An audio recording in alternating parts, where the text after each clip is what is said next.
দুই খুন দুই নীতি, মুসলিম অভিযুক্তকে হত্যা, এনকাউন্টারে জেলে পাঠিয়ে রক্ষা হিন্দু খুনিকে। ঈদের আনন্দের আবহে ভারতের উত্তরপ্রদেশের গাজিয়াবাদ ও তার সংলগ্ন এলাকা কেঁপে উঠেছিল দুটি নৃশংস হত্যাকাণ্ডে। কিন্তু এই দুই অপরাধের পর প্রশাসনের ভূমিকা এবং সংবাদ মাধ্যমের প্রতিক্রিয়া ভারতের বিচার ব্যবস্থা ও সামাজিক কাঠামোর এক মারাত্মক বৈষম্যকে নগ্ন করে দিয়েছে। ঘটনা দুটি যেন মনে করিয়ে দিচ্ছে সাম্প্রদায়িক সংঘাতের এই দেশে অপরাধের গুরুত্ব অপরাধীর ধর্মীয় পরিচয়ের উপর নির্ভর করে।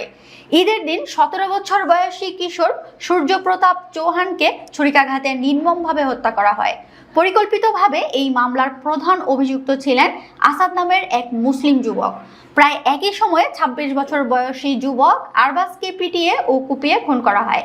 এই ঘটনায় জড়িত থাকার অভিযোগে বজরং দলের সাথে যুক্ত সৌরভ সহ 3 হিন্দু যুবককে অভিযুক্ত করা হয়।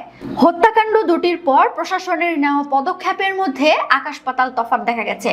কিশোর সূর্যপ্রতাপের অভিযুক্ত খুনি আসাদকে পুলিশ গ্রেপ্তারের বদলে এক এনকাউন্টারে গুলি করে হত্যা করে। এখানেই শেষ নয়, যোগী আদিত্যনাথের রাজ্যের পরিচিত ধারা বজায় রেখে এখন আসাদের বাড়ি বুলডোজার দিয়ে গুঁড়িয়ে দেওয়ার দাবি তুলেছে উগ্রপন্থী গোষ্ঠীগুলো। অন্যদিকে আরবাজ হত্যাকাণ্ডের প্রধান অভিযুক্ত সৌরভ ও তার সঙ্গীদের ক্ষেত্রে পুলিশ চরম ধৈর্য দেখিয়েছে।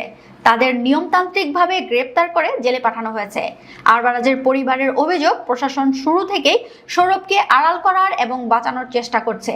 প্রশ্ন উঠেছে, আসাদের বাড়ি ভাঙতে যাওয়া বুলডোজার কি সৌরভের বাড়ির পথ চিনবে, নাকি বুলডোজারের চাকাও শুধু অপরাধীর ধর্ম দেখেই ঘোরে? এই দুই ঘটনায় ভারতের মূলধারার সংবাদ মাধ্যম ও রাজনীতিকদের ভূমিকা ছিল চোখে পড়ার মতো পক্ষপাতদুষ্ট। সূর্যপ্রতাপের হত্যাকাণ্ডটি মুহূর্তের মধ্যে জাতীয় সংবাদে পরিণত হয়। প্রাইম টাইম টেলিভিশন টক শোতে বসানো হয় উত্তপ্ত বিতর্ক। রাজনৈতিক নেতারা সারাদিন বিবৃতি দিতে থাকেন, অথচ আরবাজের নির্মম হত্যাকাণ্ডটি সংবাদ মাধ্যমের পাতায় এক কোণে জায়গা পেয়েছে। কোনো রাজনৈতিক নেতা আরবাজের পরিবারের পাশে গিয়ে দাঁড়াননি। টিভি স্টুডিওগুলোতেও তাকে নিয়ে কোনো ন্যায় বিচারের দাবি ওঠেনি। এই দুই ভিন্ন প্রতিক্রিয়া ভারতের সচেতন নাগরিকদের মনে একটি অস্বস্তিকর কিন্তু জরুরি প্রশ্ন তুলে দিয়েছে। একটি অপরাধের গুরুত্ব কি তার ভয়াবহতা দিয়ে মাপা হবে, নাকি ভুক্তভোগী ও অপরাধীর ধর্মীয় পরিচয় দিয়ে?